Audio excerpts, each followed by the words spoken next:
this is the first time in history where your average person is like, yo, I'm going to buy a Bored Ape when it's at, zero point 0.8 ETH and write it to where the floor is 26 ETH.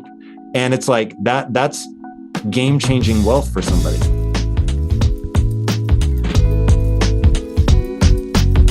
Matt, what's happening, man? How you feeling? I'm doing great, man. The markets are crazy. It's a wild time to be working in NFTs. Oh, yeah, for sure. Well, very excited for today's episode. We have a very special guest, Tom Bilyeu. Tom is the co-founder and CEO of Impact Theory Studios. If you're not already familiar, Impact Theory Studios is a revolutionary digital-first studio that produces tons of incredible content, whether it's a hit show on YouTube and podcast, Impact Theory, which is an incredible business and personal development series, or even some of the fiction content series that he's released, including his comic book series with Steve Aoki called Neon Future, which is also ventured into the metaverse by way of Neon Future NFTs. So I think Tom is on an incredible mission. He wants to use kind of storytelling, both fiction and nonfiction, to impart growth mindsets amongst people. And I think really excited to have him on because he's been he's an early adopter to NFTs, not only as an avid collector and as an avid fan, but even just in spearheading a lot of interesting use cases as a creator, as an influencer, as a media company and digital media operator. So really excited to peel back the curtains on a lot of his perspectives as it pertains to disruption in media and entertainment, how different people can go about building communities based on what he's learned in growing such a massive community on his end. And just one other note, just so it's not to be taken lightly, Tom is a veteran entrepreneur. Prior to Impact Theory, he's one of the co-founders of Quest Nutrition. You may have had a Quest protein bar. This literally became a unicorn company valued at over $1 billion, right? So very tried and true entrepreneur. Lots of very incredibly valuable perspectives in this episode. So can't wait to dive in. What stood out to you, Matt? Man, it's just been so great watching Tom go down the NFT rabbit hole. He dove into the deep end head first. He's been getting into so many projects. He's obviously worked on NFTs, as we said. I'm really excited because he's a guy who always has really had a forward-looking perspective on all the industries he's been a part of. I'm excited to hear his thoughts about how this disrupts and changes and impacts media and creators and podcasters. And also, he's got such a passion for the comic book space, the anime space. And those are massive, massive markets that I'm really excited to hear his thoughts about. Yeah, for sure. Well, as always, if you haven't already, definitely be sure to go to nftnow.com, sign up for our newsletter where we simplify the market into actionable insights once a week. And without any further ado, Mr. Tom Bilyeu. Tom, what's happening, man? Welcome to the show. How you doing? Gentlemen, I'm doing so well. Thank you for having me. Oh, for sure. Very excited, man. For starters, would really just love, I know there's a very grand vision behind Impact Theory. I think a lot of the different ways in which you're moving in the space are driven by kind of actualizing upon this mission that you're on. So I'd really love to hear it from the horse's mouth, kind of the grand vision for Impact Theory and the impact you're really trying to create. Yeah, so we're going ham. The goal is it's really to make sure that nobody gets to the age of 15 without encountering a growth mindset. Like that's really the thing that drives all of this. And then the way that you get to that is you've got two options before you. Option number one, you can look into a camera and say, think like this, act like this. And that impacts about 2% of the world. And it's incredible, man. And the number of people that have come up to me and said, your content is just, it's changed my life. It's changed me. It's changed my family members. That kind of stuff is really incredible. And that started back at Quest, where we had 3,000 employees. About 1,000 of them grew up hard. And realizing that in my own life, I had made these tremendous changes really just by focusing on my mind. And I thought, okay, if I can do this in my own life, can I show other people how to do this? And I still get calls and texts to this day of people who their life was headed in one direction because of a certain frame of reference that they had. And as they shifted that frame of reference, it changed everything from what kind of job they pursue, what kind of skills they try to acquire. And that equals what kind of money they make, how they interact with their family, how they dream about their future. It's this idea that I call the only belief that matters. When you believe you can get better, then your behavior follows that belief. And so you put energy into getting better. So, okay, cool. I start pouring my energy into this thing that I used to call Quest University. I now call Impact Theory University. And it was just looking into a camera and saying, think like this, act like this.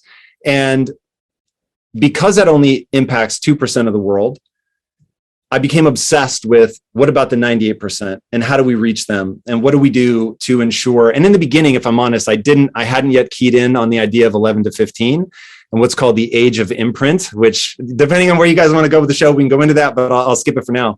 And really that brought me back around to storytelling. And, you guys know my story a bit, but in a super quick nutshell, went to film school, always wanted to be a storyteller, come out of film school, thought I would get the 3-picture deal, be the next Spielberg, didn't quite work like that.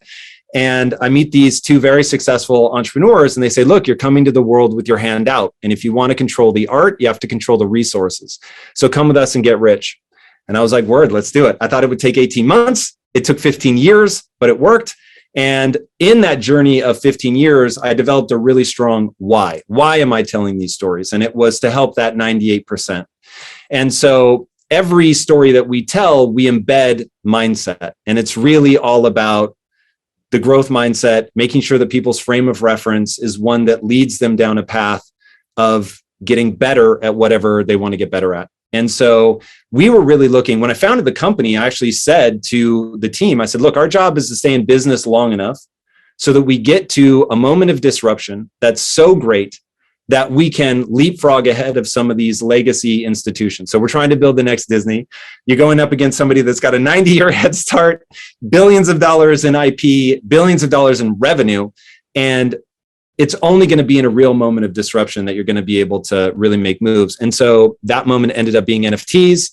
And literally on a dime, it was like found out about NFTs on a Monday. And by Tuesday, we had allocated millions of dollars in budget to building out platforms and projects and really have just, when I say all in, guys, I mean all in.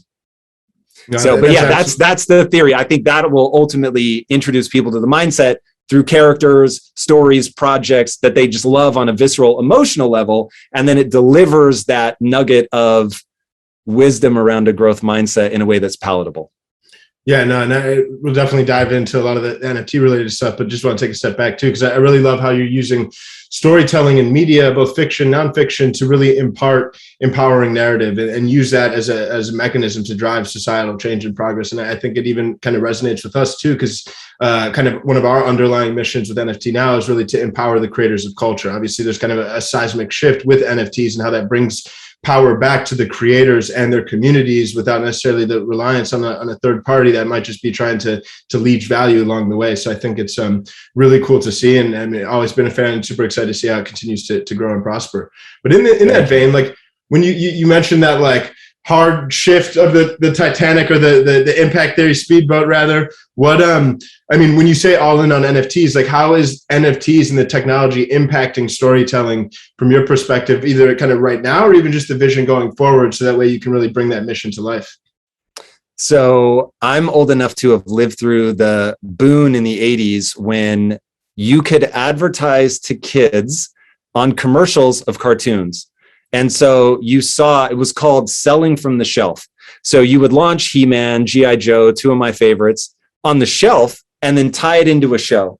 And the two reinforce each other. So whether you were walking through the toy aisle at Kmart like I was and seeing like these really cool figures and then going, whoa, there's also this show. And so you either could have been introduced by the toy itself, or you could have gone and seen the cartoon first and then sought out the toy.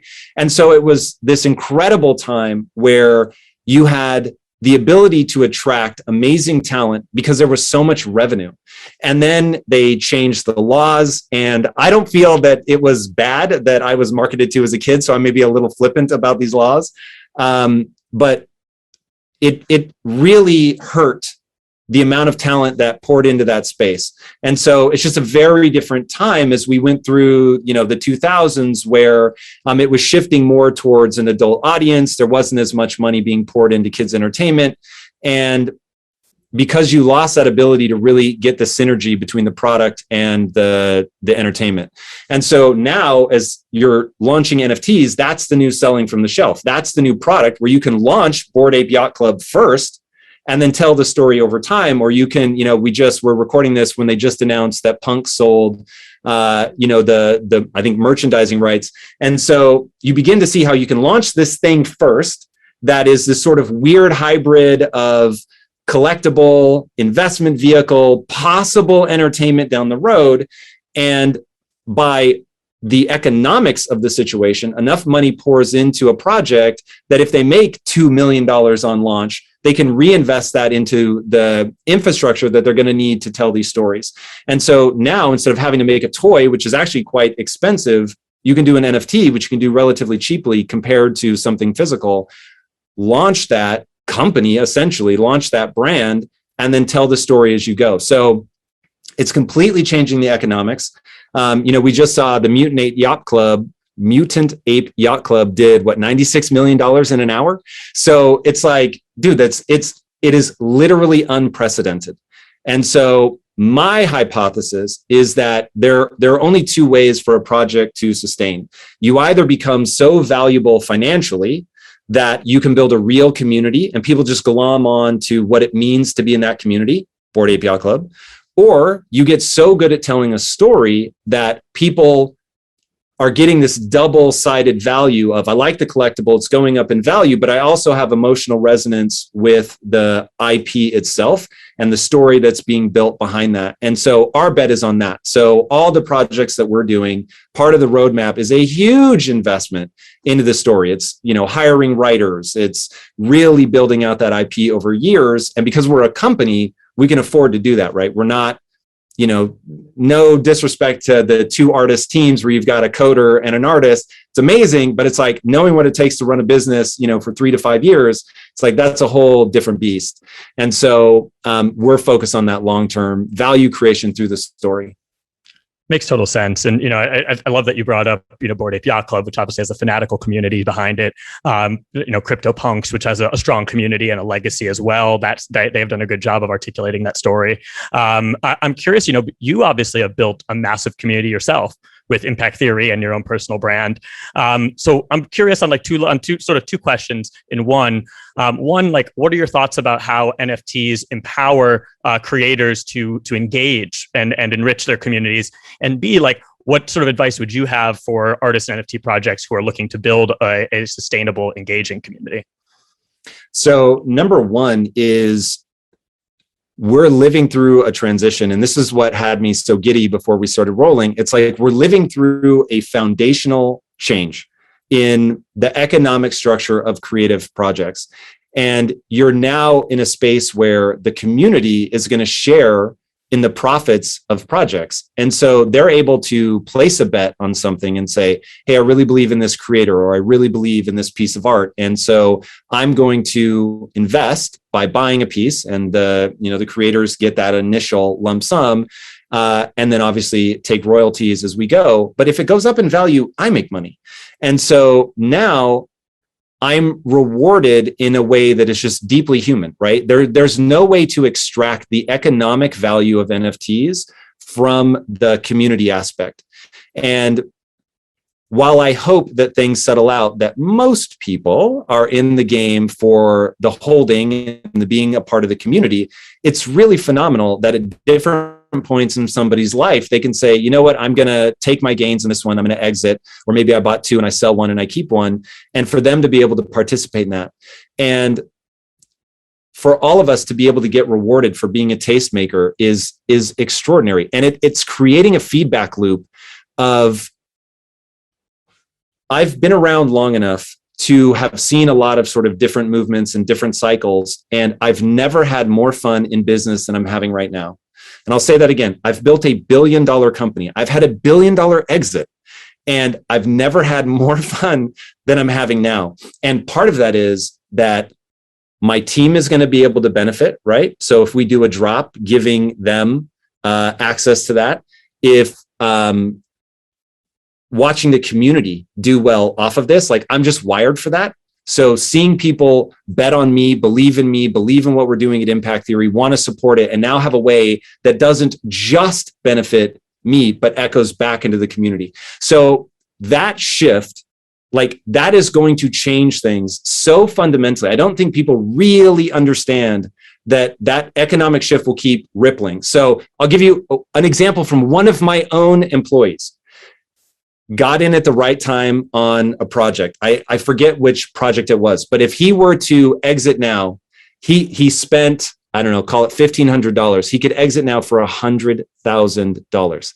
That's insane. That's insane. Like that's insane. Do people understand like how crazy that is?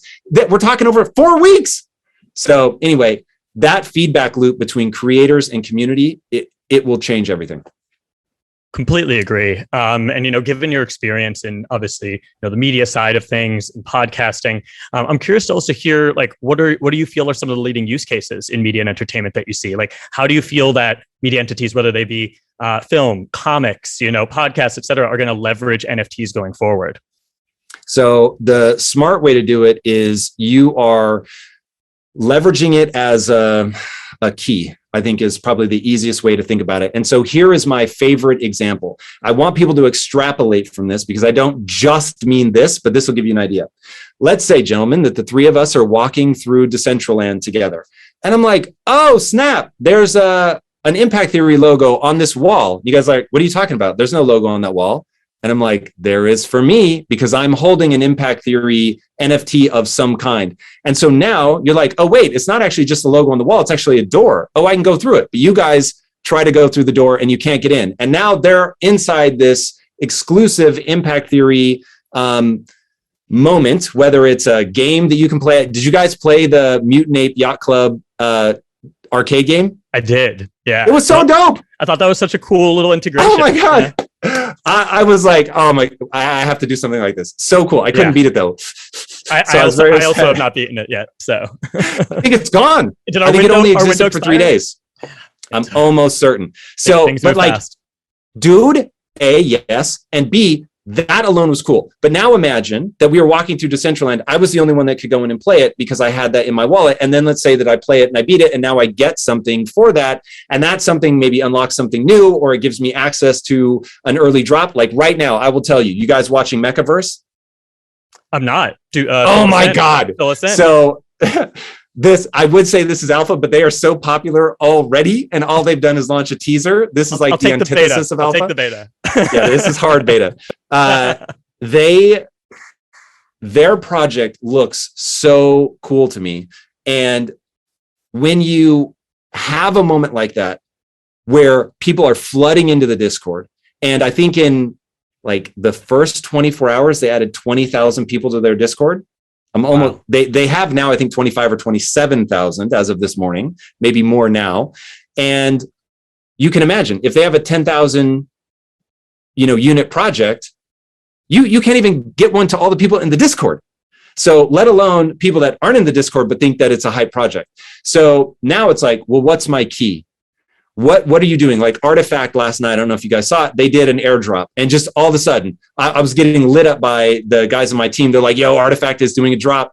And so you go in, you do whatever they want you to do to register. And then they're like, cool, you're on a list. A list for what? I don't know. But it's like, it's stuff like that. By having that thing, you get access to certain information, whether it's, and in fact, think about Discord and the way that it's integrated, right? Discord is just doing a beast move by integrating so hardcore with NFTs. So now I can give you different access to my Discord. And so NFTs as a key and NFTs as a gamification thing to incentivize the behaviors that you want from your community. And then long-term rewards. Dude, like there are people that, so there are OG people that have been in my ecosystem, let's say since my Impact Theory, my Inside Quest days, right? And so it's like, you want to do something dope for them because they found you when you had like, no joke, 47 subscribers. And it's like, if I could have offered them something at that moment that they are, now it's a question of, will you hold it, right? And if they held that thing, and now that I've got, an ecosystem that's like 7 million deep, it's like you can imagine having one of those founder tokens or whatever that I could have launched at the beginning had NFTs existed and me be aware of them. I should probably say, because they probably did exist. But that is, if you're wired in a way where you actually want to connect with your community and you want to give them value, it's crazy. And so at the risk of diatribing, and feel free to jump in if you have something, but there is this, as we get into being, social personalities, people in front of a camera, it's a really incredible relationship that's unlike anything ever. And P.S., if you ever see me out in public, come say hello. Now, in the middle of COVID, I'm probably going to give you an elbow, but that's extraordinary. And so to be able to give people a way to deepen that relationship where they benefit from betting on you early, they have a way to show an affiliation with your brand. It's game changing in terms of the depth of emotional connection. And then one last thing I'll say, you guys saw what's going on with NounsDAO? Yeah, incredible. Okay, so this is the earthquake. This is the shot heard around the world. And what we witnessed on day one was a company got almost $2 million in founding capital for launching an 8-bit JPEG that looked like something Nintendo made back in 1983 of a Christmas elf. And they launched a company with that. And when you think about, you used to have to go to Sand Hill Road, hawk your wares, pitch hundreds of times, and hope, as you guys know, you know what it's like to try to drum up capital, and hope that you get $2 million. And for them to be able to do it with an idea, they're like, I don't need to go impress anybody in Silicon Valley. I'll just put this out. And if the community agrees that it's dope, then we've got the money. It's crazy, man. And so, look, this is a tectonic shift in economics. That's the full stop. No, it's absolutely fascinating. Excited to be still in the very first inning. And I think in that vein too, there's a lot of people, especially in kind of the more traditional media, digital media, entertainment spaces that are still very much kind of writing this off as a fad. That they see a headline, see just straight bubble. And from your perspective, I mean, as a veteran entrepreneur who's seen the emergence of lots of different trends, you already kind of alluded to this, but like, what leads you? I mean, what are the signals, or if somebody says like, oh, this is just a fad, this is just hype, like what to you is kind of, what's your response there? That like, this is a incredibly impactful renaissance of sorts within media and within creators and communities. So my first reaction is, oh, thank God. Because man, I want people to leave the alpha for me. Like, hey, clear some space, throw shade on it, doubt it all day. It's fucking amazing, right? And it's like, the first time you have one of your buys, do 100x, and you're like, oh my God, in this one NFT, I just made back more money than I've spent on everything. On all my losses were covered by this one. I mean, it is literally the portfolio strategy that traditional investors use. Now, I want to make it very clear. NFTs are the riskiest asset class I could possibly imagine. And so personally, I'm not doing it for the money. But when you see something like that happen, it isn't that it makes you go, oh, I'm going to get rich in NFTs, because that is not what I'm saying. You're almost certainly going to lose your money in NFTs. Let's be very clear about that. But you realize that something new was just birthed into the world. And it is a new way of interacting economically.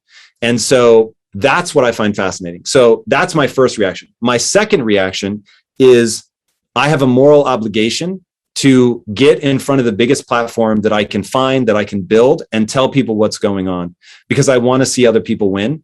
And this is the first time ever in my life, and I would say in anybody that's alive now, crypto and NFTs. So I'll say the blockchain in general. I don't just mean this with NFTs, because I'm way more invested into Bitcoin and Ethereum than I am into NFTs by a factor of like 50. So, let me be very clear about my strategy. But this is me paraphrasing Raoul Pal from Real Vision. And he said, look, this is the first time that the average person is able to front run the institutions. Normally, an institution gets in, they get that private offer of hey, you can buy in at some crazy low valuation. Then they, pump it up, they get to the IPO, and then they make it available to the public. And the vast majority of the wealth has already been locked in. And this is the first time in history where your average person is like, yo, I'm going to buy a Bored Ape when it's at, 0.8 ETH and write it to where the floor is 26 ETH. And it's like that's game-changing wealth for somebody. So it just invites you into this world of what's happening in cryptocurrency, what happens when value becomes digitized. and getting people, because my pitch to people is, look, I'm not telling you to invest. I'm telling you to learn about it before you ignore it. So if you look at NFTs and you look at Bitcoin, you look at Ethereum or any of the other coins and you say, this is dumb, fair enough. Like if you've done the research and you conclude that this just isn't, it doesn't make sense and you think it's going to be a fad, I totally get that, because none of us can actually see into the future. But for the love of God, do not ignore this. And that's where I'm like beating drums, going on podcasts, saying it on my own platforms, like just trying to get people to look at this. And to the point where, you know, my family, my parents are boomers, like actual boomers. And, you know, so much of my family's not into this. And I said, look, I will give you money, but the only catch is you have to open a wallet and you can only spend this money on, you know, blue chip stuff. And so that I just believe in it that much that I'm like, I legitimately have a moral obligation to tell people. I love that. I mean, it comes back to the classic concept of teaching them how to fish rather than giving them a fish. You know, I love that. And that'll help drive mainstream adoption. Education is so key to that. You know, Tom, I know that you're a huge fan of anime. You're a huge fan of comics. You go deep in that world. I know a couple months ago, you also released some NFTs related to Neon Future, the comic franchise. You worked with Steve Aoki. Love to hear a bit about those projects, and then also how you feel NFTs are going to impact those worlds and those markets in the future. So I'll just say this. Anybody out there, if you own one of the NFTs that Steve and I did, all I'll say is hold on to them. So that will always be the first NFT that I did. And I will make sure that I honor that as we move forward, that's going to matter in my world. So that's a big deal. We are about to launch a platform that is focused around anime and video game art specifically. And we've got a gaggle of just obscenely talented artists that are going to be a part of that launch. And we're committed to that platform in a way that they won't understand at first, right? So one, our thesis is going niche. So people are going to be like, oh, it's another marketplace. And then they'll see that we have a very clear focus. But we also are building in features into it that are unlike anything else that's out there. And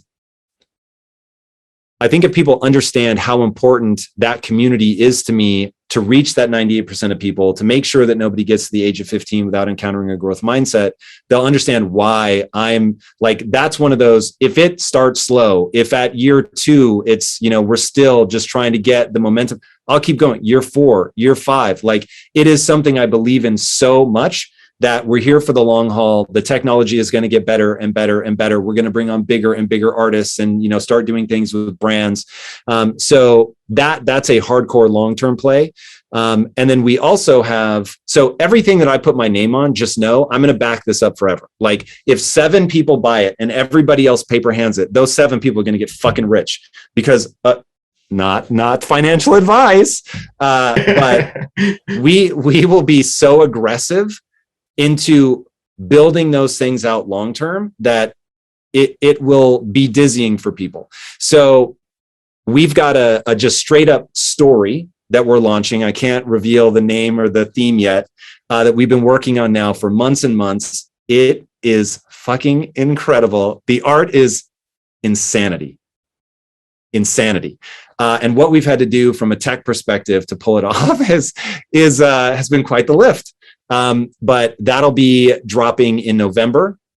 Super amped for that. And then what we're going to do at the beginning of next year is going to melt people's face. So everything's a long-term play. We're approaching this like a company. When we launch a project, it's with a team. So yeah, people don't have to worry that we're going to move on to the next and these are cash grabs. Most of these things will be we'll reinvest every dime back into the project. No, absolutely fascinating. Very exciting. Very excited to see how that continues to evolve. And I want to highlight one thing there too, because I think, between impact theory, Neon Future, there's this macro trend of the democratization of media, right? Like, whereas media used to just be major production companies and broadcast companies, now you have social media influencers. You've been able to build one of the top business podcasts and personal development podcasts and shows with impact theory. Looking at NFTs, we've had conversations with artists or photographers that used to have to do brand work. And we've been talking, I think it was Mad Dog Jones was saying that it used to be this likes economy where it'd be this, notion of how much engagement can I get on my social media posts, so that way I'm able to effectively leverage that in closing a bigger brand deal and do some sort of brand creative consulting project. Right now there's this mechanism where we're empowering creators to earn directly from their audience. So I think this is going back to democratization of media. I mean, with impact theory, with Neon Future, you're already doing this within a Web2 context as part of this bigger trend, pulling it away from traditional powers. How do you see Web3 and NFTs further accelerating the democratization of media? I think that it actually is the democratization of media. So, up until this point, there's been sort of a flirtation with it. But when you buy, something like a Bored Ape and you actually get economic rights and you can go exploit that thing, now all of a sudden people are, building things on top of things and derivative projects. And I don't know if you guys have caught the derivative buzz like I have, but what happens is, so take Oni Force.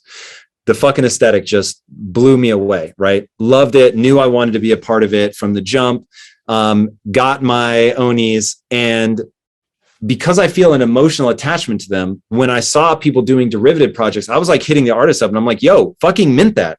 I will buy that shit. Like, please go get that done. And so what is true, and I don't know that artists are going to like hearing this, but what is true about art is the following.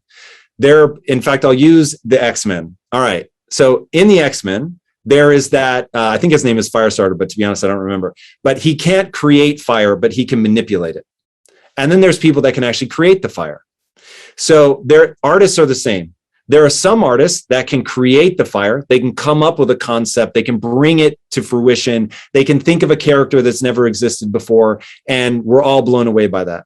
Then there are other artists that their art talent is next level. They are unbelievably gifted, but they can't think of the concept. It's just not their gift. And so now what we're seeing is you've got the people that create something like Oniforce, and then that allows these other insanely talented artists to go, cool, there's the idea that resonates with me. Now I'm going to build something on top of it. And so traditionally, in fact, without naming any names, I will just tell you that I have spent the last, now about 6 or 7 months hitting up the biggest brands on planet Earth saying, hey, we're building this platform. You should do something. And all of them are like, no, we don't know. I'm not sure. Like, they don't know what they want to do with it, but they do know that they don't want anybody else to do anything with it. And so they are all going to rue that decision. And I need to go find when I said this, but I think it would have been back in like 2015, 2016 at the latest. I said, hey, impact theory is going to be the easiest place to get a license from ever. Like, I knew you want the community to take your project and run with it. You want them to do crazy things. You want to lose control of your marketing because people are so into your project. They're just creating all this stuff. And the only way to get them to do that long-term is for them to have some sort of financial investment. So whether that's selling prints, which you've got companies that will turn a blind eye to it, but like if you start getting too big, they'll come and clamp down on you. Or it's actually being able to go and do something more profound with that. And so the mechanism I'm thinking through now, and so don't hold me to this. This is just me sharing ideas here. But one thing that we're talking about internally is this idea of, okay, cool. You buy into one of our projects. You have some level of rights that you're able to go do. Now, we want to control the narrative that matters to us, so it won't just be like freewheeling because of the whole thing around empowerment and all that. But there's going to be things that you can do and sell and make the money and reap those rewards. But that means you're going to get some projects that are amazing and some that are crap. And so how do we help lend credence to the ones that are great while not trying to stop the people, because sometimes, it's like you got to give them the space to try and you never know which ones are really going to pop. And so doing something like a verified, right? Like that blue check mark to this project is now canon, right? This is actually part of the lore. And so that would allow people to create something that they can monetize that can actually become part of the world, but gives us a certain level of control so that you don't dilute your own brand, so that you don't end up having the story becoming so chaotic that people can't follow that thread. So anyway, like I said, this is just stuff we're thinking through, but I think what we're going to see is, well, what we're already seeing is brands becoming valuable so much faster by harnessing the power of the community. Yeah. No, I mean, it's fascinating. And I mean, we were just having a conversation too, even beyond just brands when it comes to harnessing the power of community, even from the perspective of like the traditional art world, where there used to be just such this divide between an artist and the collector and their community. Like now this brings the community right at the forefront. It's really just a new mechanism for engagement, conversation, and community. And I mean, it's really fascinating to think through. One thing you brought up too is the notion of kind of like wanting everybody to have your license, just so you can really empower the community to become advocates and ambassadors at a greater level. And earlier too, we also kind of spoke about there's the recent news with the United Talent Agency, UTA, partnering and having access to the rights of Larva Labs, most notably CryptoPunks and Meebits. As somebody as yourself that's very much in this kind of like media and entertainment world and thinking through IP and licensing opportunities from a business perspective, what excites you about a partnership like that? Obviously, one of the front runner NFT projects partnering with a very credible talent agency. What is the kind of potential that you see in store for a partnership like that? And even extrapolating beyond just that one specific partnership, what this means for the powers that be in the worlds of entertainment and media? Yeah, I mean, look, everything comes down to attention. And so what you're seeing, and it will be very interesting to watch the legacy groups and companies come into the space. I have found them to be frustrating. And so as we've launched the studio, in the beginning, man, it was like I was perfectly happy to play within the system. And it was just like, hey, cool, I'm going to do this. We're going to make the dopest IP and it'll just naturally find its way onto a screen near you. And then you get into the meetings and you realize like some of the cliches about the industry become cliches because they are true. And so that was like, I don't think you guys understand what has happened to the industry. I don't think they understand, like, for instance, I get more views than a lot of big shows. But there's still somehow in the public consciousness, there's not an awareness of that. And so once you understand, but wait a second, what matters is who can point people's attention at something. And so I feel like the traditional industries have already been shot mortally. The wound is there's no coming back from it. And so now it's like, well, it might take you 7 years to bleed out, but you are going to bleed out. And so now as this real disruption begins to happen, what I think will play out is the following. It will just be impossible to get the best talent in-house. And so now, as you just can't get the best talent in-house, it will be this really slow shift of like energy where think about a project that has had the kind of, and really think about for a second that there's only 200,000 active wallets on OpenSea and they did $3 billion in August. Okay. They trounced Etsy by day 18, right? Just to give you an idea of scale. eBay is only 8 billion. So it's like, it's crazy how rapidly this happens. So now with only 200,000 wallets, who has had more energy as a brand than Bored Ape Yacht Club in the last 6 months? Nobody. And that was born of NFTs. It was born of giving power to the community. And so I'm very curious to see, as UTA comes in, as other players come in, can they recruit talent and change their own mindset to be a community first business, right? Impact theory, like that's all we have is community. Literally, the thing that has made me successful in business is that I know how to build and nurture community. And so that's why it was so easy to understand why we needed to move into NFTs like whole hog immediately.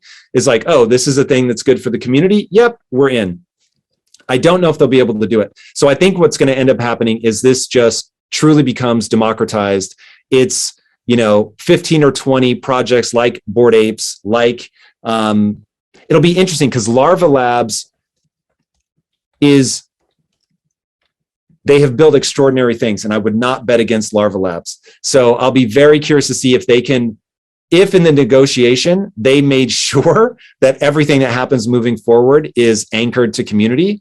And that's my hope, because I want to do things at the biggest scale humanly possible, which means that I'm going to need to work with larger companies. But because I'm so protective of the community, in the negotiation, we can make sure that happens. But I think that the power is really shifting to individual creators. Makes total sense. And, I think that there's a reason why community always comes up in all of these conversations, because it really does drive the space. And as artists have shown, like, Bilyeu, for example, building that community can cause you to punch above your weight class outside of, in the traditional world, you may not be an A-list musician, but in the crypto world, he is, and he's built that community there. And so I'm curious, I think that so many people understand that community is the key to success in the space, and creating value and sharing in it with that community. But building community is easier said than done.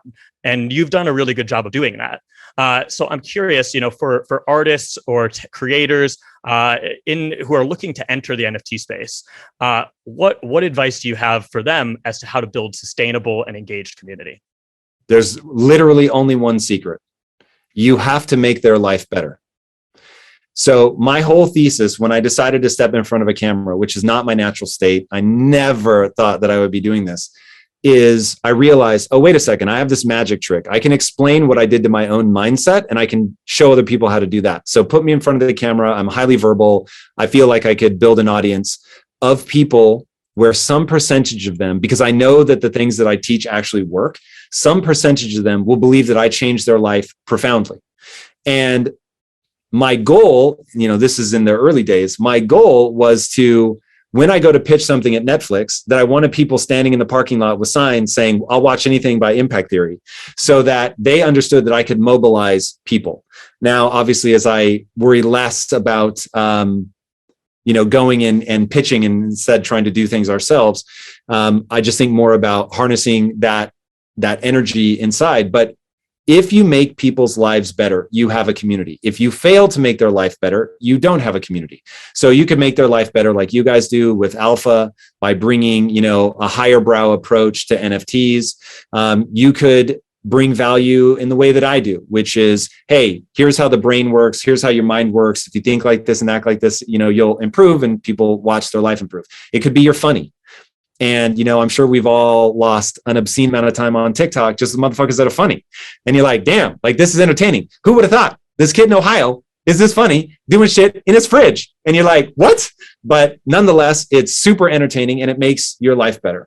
And if you can consistently make somebody's life better, you will always succeed. And I mean, always. Absolutely. I couldn't agree more. I think it's been really fun, like, going down the NFT rabbit hole. The past few months, you said, have been so fast paced. So much has been happening, new projects every day, and it's fun, following along with like your journey on that too, on Twitter and other platforms, seeing like which projects you're getting into and the like.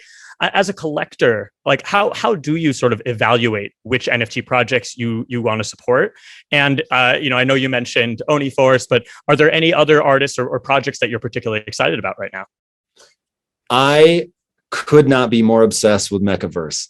I am a total mecha head. And look, they may drop the ball. I have no idea. I don't know them. So no affiliation whatsoever. But I have a whole thesis around Japan and why their storytelling has just taken over the globe. And for anybody that doesn't know the stat, it just tells you everything you need to know. There is a single title called Demon Slayer. It's a manga, famous anime, that outsells the entire Western comic market. So it outsells Batman, Spider-Man, Superman, Wonder Woman, X-Men, Venom, every title, all together. One title outsells all of them. And I read a book, which I highly encourage everyone to read. This book will freak you out. It's called A Billion Wicked Thoughts. And it's Google engineers looking at aggregating the data of anonymous porn searches online and what it tells you about humanity. It is utterly fascinating. And they end up talking about Japan and how their animation style has swept the world. And the core thesis is basically this: whatever memo got sent that said, there's like a culturally appropriate way to tell a story, they did not get that memo. And so they tell stories if an 11 to 15-year-old boy likes it, we are going to tell that story. If an 11 to 15-year-old girl likes it, we are going to tell that story. And we do not try to bring them together. Like, we make things for boys, we make things for girls. We do not judge them. We just give them what they want. And it's really, really quite brilliant. And so that led me into really getting into that style of storytelling and just immersing myself in anime culture, and then becoming obsessed with anime culture. And I'm already a robot fiend, but when I found Gundam and just the mecha genre in general, I was like, oh my God, this is my soul turned inside out. And so just became extraordinarily obsessed. So when I saw, there's basically, if anything, I bought a bunch of Astro Friends because they had one of their properties was, I think, the Big Flex. And it's basically a Gundam piece put on its forehead. And I bought up like 5 of those. Anything anime related, I'm going to be in on. And that was certainly why I'm so excited about Mechaverse. It's just like they're reimagining Gundam toys. Don't tell Bandai that, as toys. And so it's the art is just ridiculously cool.